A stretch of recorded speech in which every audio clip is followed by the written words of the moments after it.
টাঙ্গাইল এলেঙ্গায় বয়ানে গেলাম, যেই বাসায় খাবারের ব্যবস্থা করেছে, বাড়ি এত সুন্দর, চোখ ধাঁধানো বাড়ি, দেখলেই কলিজা ঠান্ডা হয়ে যায়। এবার বাড়ির মালিকের সাথে অনেক সময় গল্প হইল। বাড়ির মালিক বলতে আছে, হুজুর আমি কাঁচা তরকারি বিক্রি করতাম, কাঁচা তরকারি বিক্রি করে করে আমার পেট চালাইতাম, কাঁচা তরকারি বিক্রি করে এত দামি বাড়ি কেমনে বানাইছেন?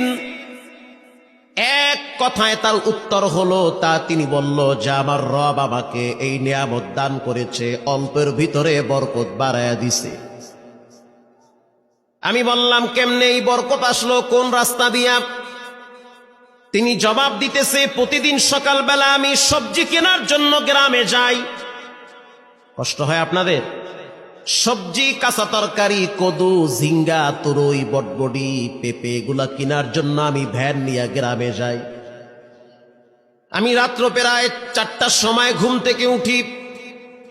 ঘুম থেকে উঠার পরে উজু বানাইয়া অল্প কিছু টাকা নিয়ে আমার ভ্যানটা নিয়ে আমি রাস্তা দিয়া চালাইতে চালাইতে চলে যাই সেই ক্ষেতের দিকে, গ্রাম্য বাজারে। আজান হয়ে গেলে ভ্যান রাইখে আমি নামাজের জন্য মসজিদে ঢুকে পড়ি। নামাজ শেষ হওয়ার পরে আবার আমার ভ্যান নিয়ে আমি আমার গন্তব্যে রওনা হই। ঘটনাক্রমে একদিন সুবহ সাদেকের আগে এখনো পর্যন্ত সূর্য ওঠে নাই। রাস্তা দিয়ে আমি হাঁটতেছি, কিছু দূর যাওয়ার পরে একজন বৃদ্ধা মহিলাকে দেখলাম লাঠিতে ভর দিয়ে দাঁড়িয়ে আছে। আমি ভয় পেয়ে গেছি। প্রথমে ভাবছি হয়তো কোনো জিন হতে পারে। সাদা কাপড় পরা, সাদা চুল, হাতে একটা লাঠি, সেটাও দেখি সাদা লাঠি। ভয়তে আমার কলিজা মুখের কাছে চলে আসছে। মনে করছি হয়তো কোনো জিন হবে, না হয় কোনো ফেরেশতা হবে। পরে বুঝলাম না, সে মানুষ।